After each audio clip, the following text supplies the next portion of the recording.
আসসালামু আলাইকুম প্রিয় নবম ও দশম শ্রেণীর শিক্ষার্থীরা। আজকের ক্লাসে আমরা অনুশীলনী 3.5 এর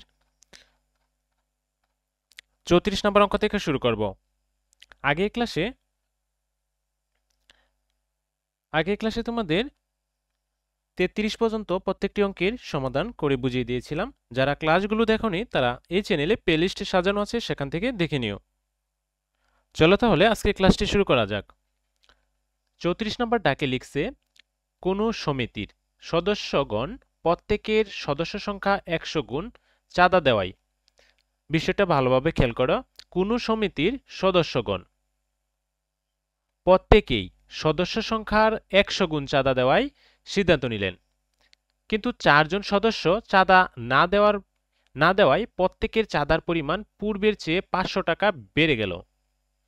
তো অবশ্যই বেড়ে যাওয়ার কথা, কারণ 4 জন না দিলে অবশ্যই 4 জনের ভারটা সবার উপরে পড়ে যাবে। এবার এখানে 3টি প্রশ্ন করা হয়েছে। ক নাম্বার প্রশ্ন বলছে, সমিতির সদস্য সংখ্যা এক্স এবং মোট চাঁদার পরিমাণ এ হলে এদের মধ্যে সম্পর্ক নির্ণয় করো। তো এটা আমি এভাবে সমাধানটা করে রেখেছি।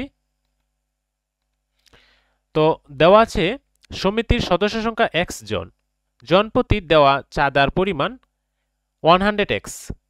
তো মোট চাঁদার পরিমাণ এ ইকুয়াল এক্স ইন্টু 100x। 100 এর সাথে এক্স হওয়ার কারণ হচ্ছে যেহেতু জনপ্রতি চাঁদা দেয় তাই আর কি এক্স যুক্ত হয়েছে, আর অবশ্যই সদস্য সংখ্যা চাঁদা দেয় সেটার জন্য 100 এর সাথে এক্স যুক্ত হয়েছে। তো এ ইকুয়াল এ, তো যেহেতু মোট চাঁদার পরিমাণ তাই এ ইকুয়াল 100, এক্স আর এক্স গুণ করলে হবে এক্স স্কোয়ার। এটি নির্ণয় সম্পর্ক। খ নম্বরের এবার ডাকটা দেখি। খ নম্বরের ডাকে বলছে, সমিতির সদস্য সংখ্যা ও মোট চাঁদার পরিমাণ নির্ণয় করো। তো এবার সমিতির সদস্য সংখ্যা আর মোট চাঁদার পরিমাণটা চলো বের করে নিই।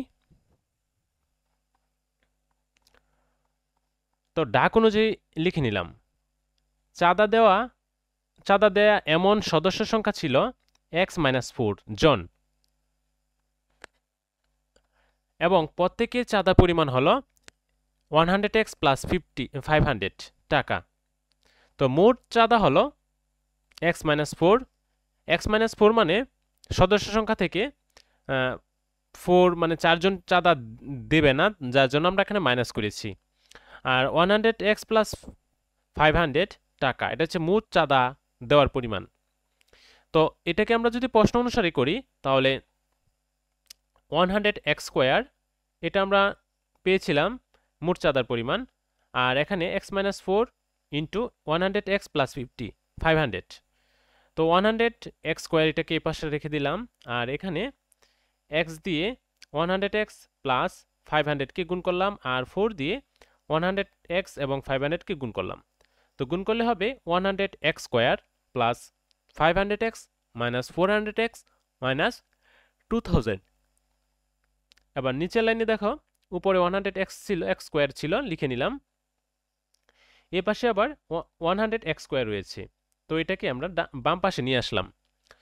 তো এ পাশে ইকুয়াল দিয়ে 500x থেকে যদি 400x বাদ দেই তাহলে 100x থেকে যাবে, আর মাইনাস 2000 লিখে নিলাম।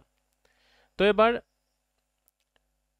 প্লাসে আর মাইনাসে আমরা এই দুটাকে কেটে দিতে পারি, আর এই পাশে ছিল 100x মাইনাস 2000, এটা এই পাশে নিয়ে আসলাম আর ইকুয়াল দিয়ে 0 লিখে নিলাম। তো 100x কে এই পাশে রেখে 2000 কে এই পাশে নিয়ে গেলে আমরা প্লাস হয়ে যাবে।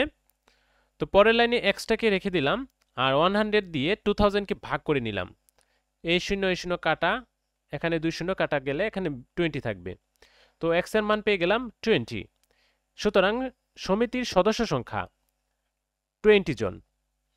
তো আমরা সমিতির সদস্য সংখ্যা যেহেতু বের করে নিয়েছি, এবার মোট চাঁদার পরিমাণ, এখানে এক্স এর জায়গায় 100 এর সাথে এক্স স্কোয়ার ছিল, এবার এক্স এর জায়গায় 20 বসিয়ে আমরা স্কোয়ার দিয়ে পূরণ করে নেব। মোট চাঁদার পরিমাণ বের হয়ে যাবে, A equal 100 into 20x square, 20 square টাকা। তো 20 স্কোয়ারের সাথে গুণ করলে হবে, মানে 400 এর সাথে 100 গুণ করলে হবে 40,000 টাকা। এটা হচ্ছে মোট চাঁদার পরিমাণ। তো আশা করি এটা বুঝতে পেরেছ। এবার আমরা গ নাম্বারের ডাকটা দেখে নেব। গ নাম্বার অঙ্কের ডাকে বলছে মোট চাঁদার 1/4 অংশ 5% হারে এবং অবশিষ্ট টাকা 4% হারে 2 বছরের জন্য। এখানে সময় কিন্তু 2 বছর, আর মুনাফার হার হচ্ছে 4%, আগেরটা হচ্ছে 5%, আর মোট চাঁদা হচ্ছিল মানে 4/1 অংশ।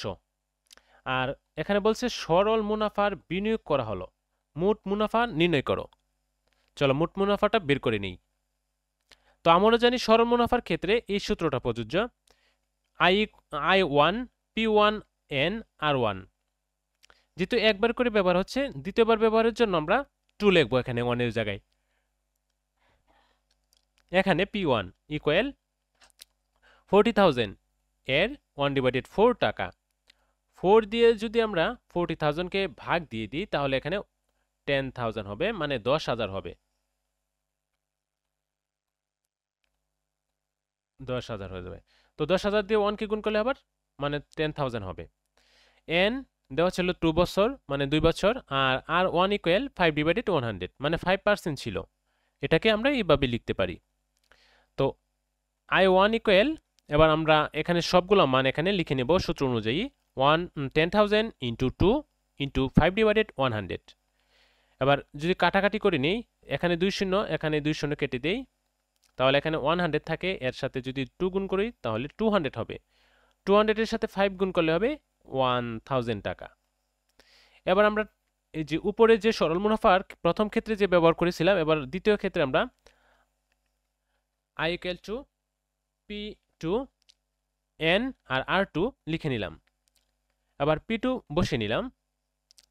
পির মানটা পেয়েছিলাম আমরা 40,000 থেকে 10,000 I1 এর মান পেয়েছিলাম, সেটা বাদ দিয়ে নিলাম। এত টাকা বাদ দিলে থাকবে 30,000 টাকা। N ছিল 2 বছর, R2 ছিল 4%, মানে এটাকে 4/100 লিখা যায়।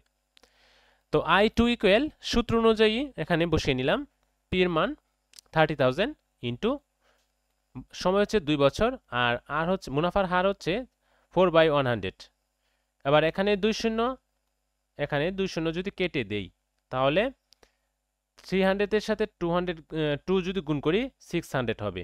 600 এর সাথে 4 যদি গুণ করি 2400 হবে। লিখে নিলাম। এবার সর্বমোট মুনাফা বের করে নেব।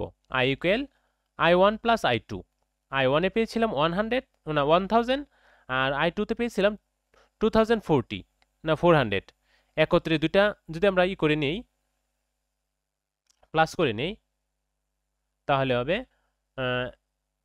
3400 মানে 3400। এটা আমি ভুল লিখেছি, এখানে 4 হবে, এখানে 3 হবে। আর মোট মুনাফা 3,400 টাকা। তো আশা করি এই সম্পূর্ণ অঙ্কের সমাধানটা বুঝতে পেরেছ। প্রিয় শিক্ষার্থীরা, আজকের ক্লাসে তোমাদের 34 নম্বর সৃজনশীলের সমাধানটা বুঝিয়ে দিয়েছি। পরবর্তী ক্লাসে 35 নম্বর অঙ্ক থেকে শুরু করব। তো পরবর্তী ক্লাসের আমন্ত্রণ জানিয়ে আজকের এই ক্লাসটি এখানে শেষ করলাম। সবাই ভালো থাকো, সুস্থ থাকো, আল্লাহ হাফেজ।